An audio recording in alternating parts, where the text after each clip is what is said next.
The Donmar produces 6 productions a year, and we try and keep the diet of work as varied as possible. So we will look at the 20th century repertoire of plays. We certainly have a very strong emphasis on the European repertoire. We like to do a musical, we like to do the classical repertoire, and this is the first Shakespeare certainly I've programmed in the 5 years I've been here, since 2002.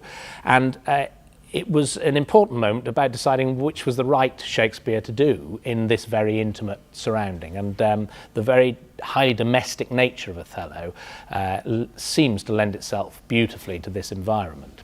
There are historically conflicts in this region around the 1600s between Islam and Christian groups, newly formed Christian groups. So there is a sense that actually Shakespeare's research into this time is actually very detailed and very specific. So I think in approaching Othello, one begins from these historical points. I think it's perfect that we did it, that we've performed it in the period it was written in. I think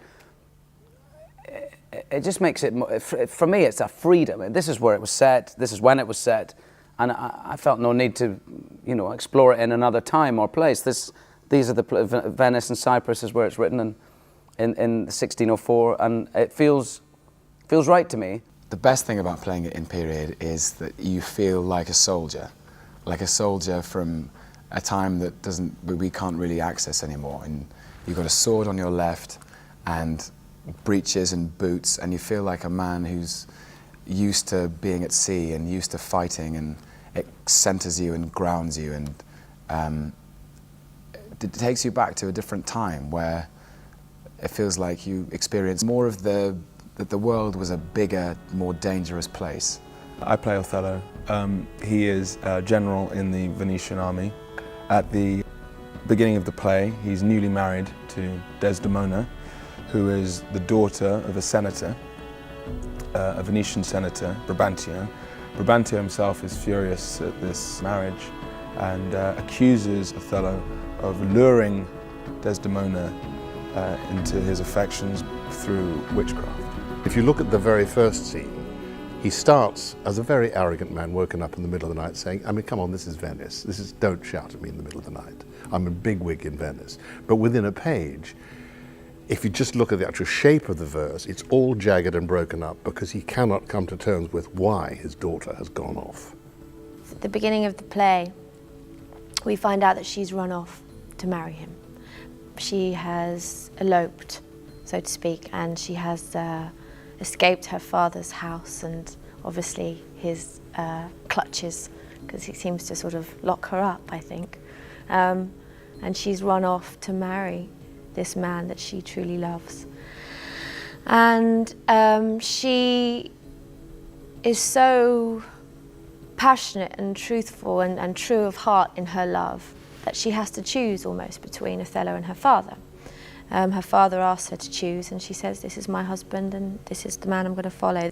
And this is a play that's very, very specific and detailed and complex, and I think a character that is also so. So in approaching Othello, it was important to try and get a real history for this man, for this general, to get a real background. And in many ways, all the clues are there. They're all in the text. The first big question to address in staging Othello in a space like this is really how you're going to set it, where you're going to set it, when you're going to set it. And that process starts even before the actors come on board, really, which is with your key collaborators, designers, lighting designers, set designers, costume designers, composers, and all of those people who will help create a world for the play.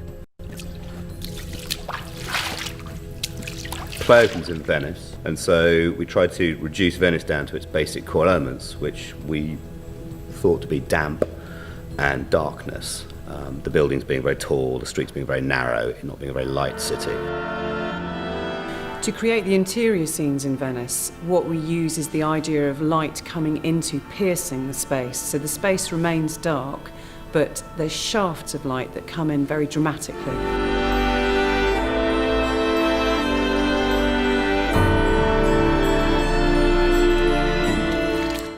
Christopher explored the idea of damping the whole stage down at the beginning of the show. So we have a real stone floor which is wet, and the first time we did that we realised that what it does is it makes the whole space feel different. The whole space feels damp and wet. And smells, yes. So you come into the theatre into a slightly dank environment. It means that it's freeing, actually, and very enlightening to belong to the era and the time that the play was written, into the history and the political situation and so on. This is a world, obviously, 16th century Venice, where there was no natural drainage, so it was a world that would have smelled. And in a space as small as this, I think the use of real elements, when an audience is physically sitting next to the stage itself and they can physically touch the floor of the stage, when they realise it is real stone and the stone is really damp, they get a much better sense, without having to present anything obvious and scenic at them. They get a sense that they're in a world that has these actual elements. And then what happens in the course of the play is that the floor itself dries out, and as we go from the damp environments of Venice to Cyprus, where the sun comes out, the floor itself kind of charts that journey.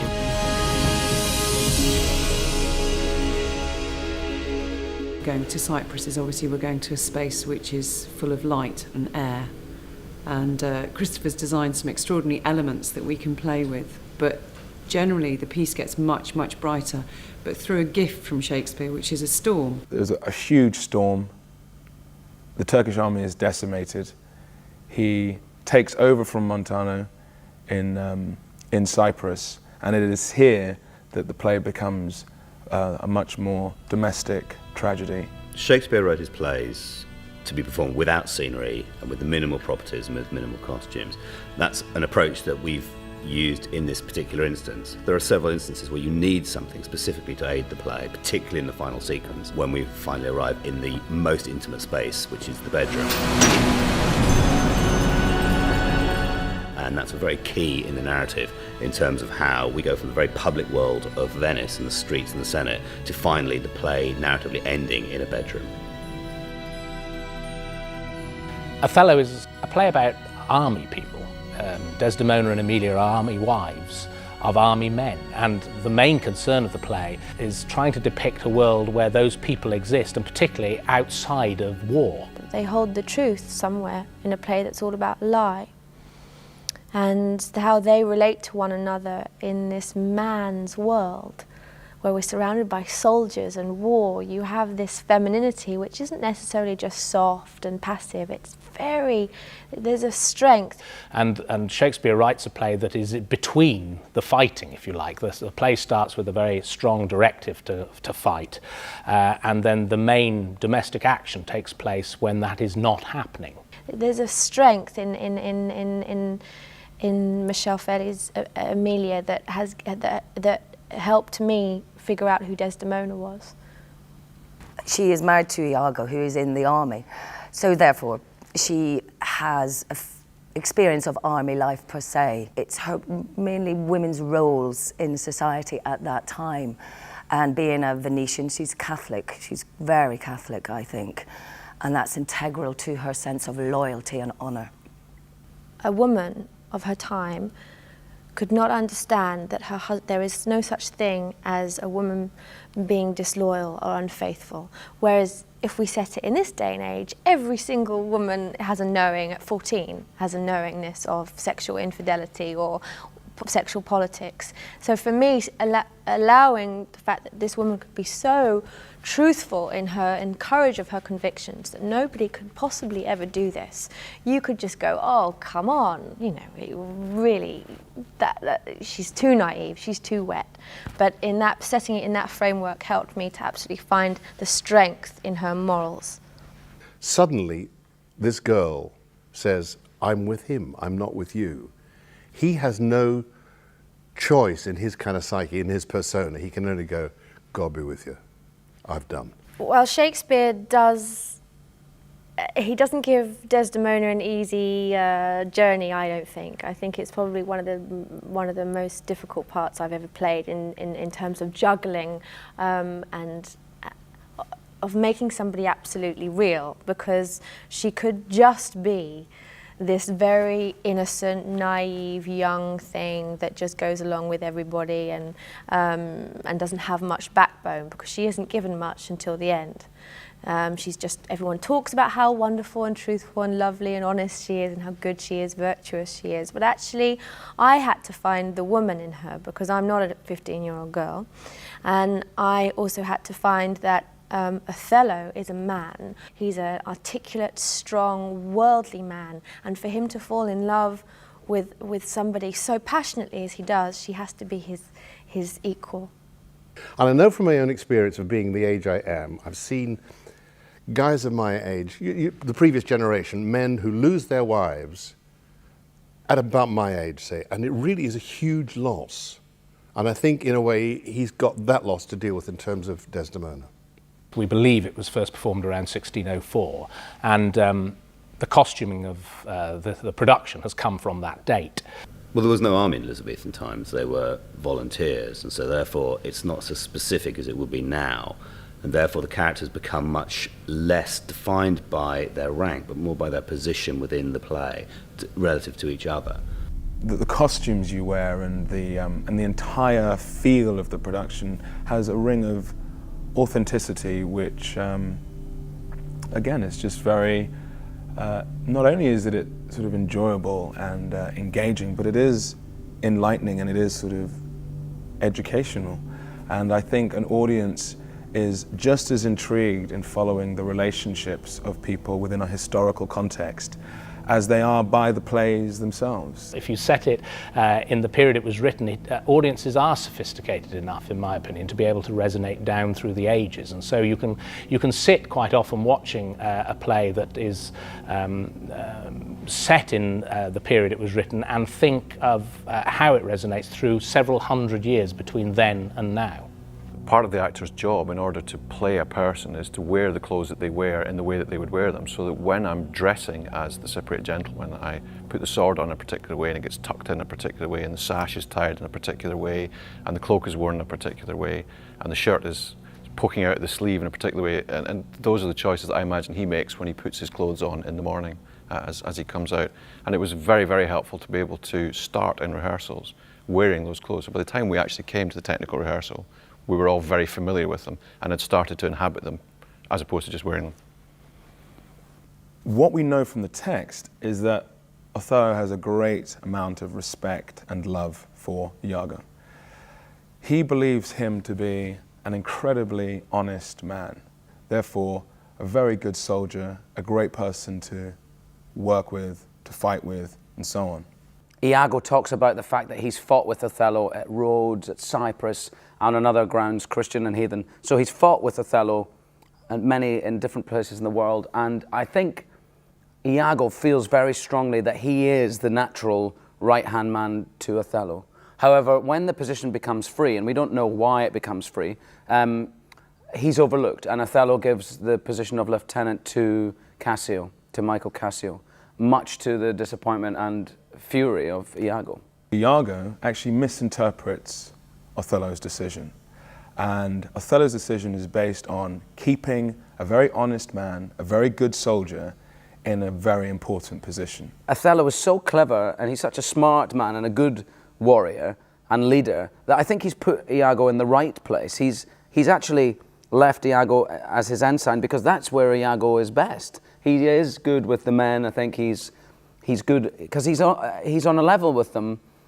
He's not really officer material in the way that Michael Cassio is. And so I think Othello's very smart, but of course Iago doesn't think so. One of the major parts of the first half of the play in this production is in Act 3, Scene 3, where Iago, for the first time, is left alone with Othello to sow the seeds of doubt that Michael Cassio has been sleeping with Desdemona. And I think there's the racism in him as well. I mean, it's quite tricky because I really do believe it comes from a place of love, that Iago has loved Othello on the battlefield, that there's a deep connection with them because they fought together. And I think men in battle have an emotional connection with each other that I don't think you get anywhere else in the world. And I think it's like being in love. And the fact that Othello's overlooked him, it's like he's smited Iago's love, and And from then, he allows his hate to build. And part of that, I think, is the fact that he's a black man and an outsider in this Italian community. We have a man who is both foreign geographically, but also his ideals are foreign as well. His commitments are different. This seems to be a place to start with in terms of the character of Othello. In the rehearsal process for this, we've sort of tried to do something that sounds almost impossible to do with a Shakespeare, but we tried to do it like a new play, constantly reminding ourselves that audiences will be watching this piece for the first time. And if they're watching it for the first time, we sort of took on a responsibility, almost a duty, to present it as clearly as it is possible to do. It feels like this relationship with Desdemona is incredibly new, and a new thing to him.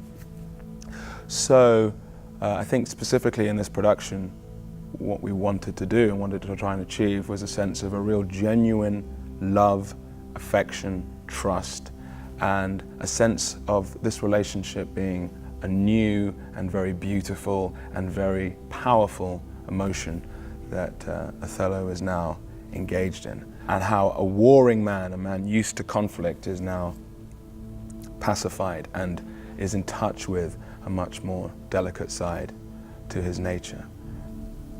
For me, in a modern day context, it's as if Cassio and Desdemona went to the same school or the same good university or something. And Othello wasn't there and Iago wasn't there, but they've known each other for a long time. They're from the same class and they're from the same world. And so therefore they can be very free with each other in a way that isn't sexually dangerous. How could possibly a young woman and a young man who are from the same age, same breeding, how could they just possibly love one another without there being sex involved?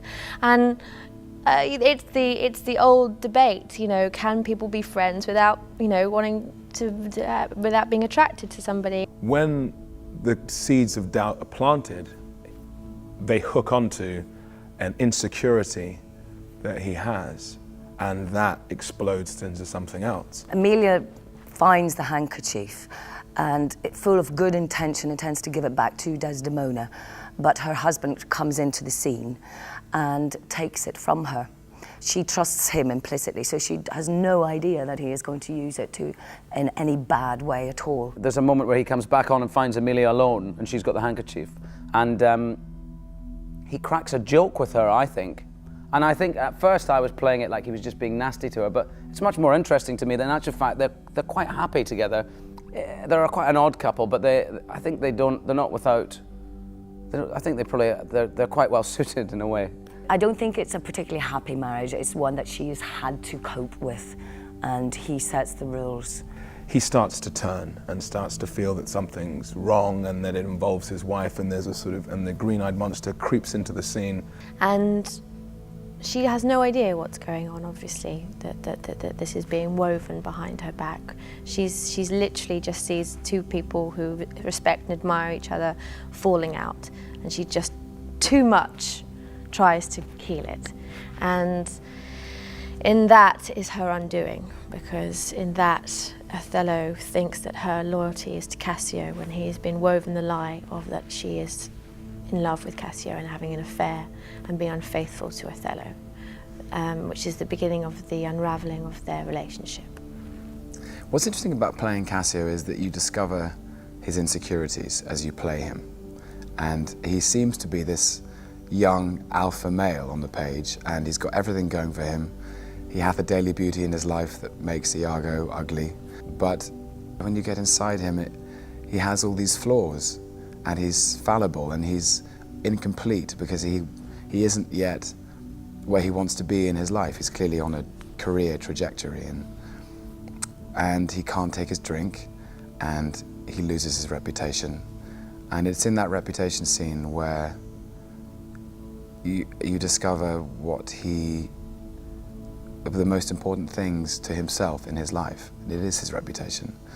And Shakespeare's tapped into this amazing concept in humanity, I think, that as human beings, all we have is our reputation, and that's our legacy, and he loses it. It's simply to do with his jealousy, which is what the play is all about, and his ability to hate, and I think the power he feels from being able to manipulate people. Everything he does in the play works till the end. Everything he puts into action comes out to his betterment.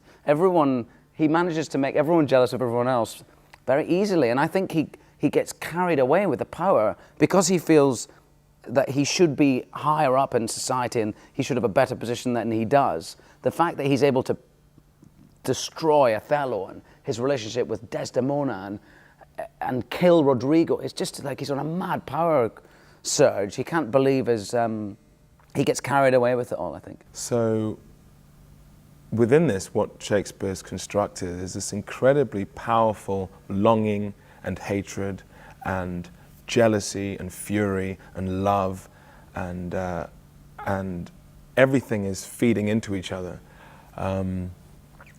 for this one night, which should be this incredibly passionate night, but actually has always been interrupted to the point where now it is violent and vengeful.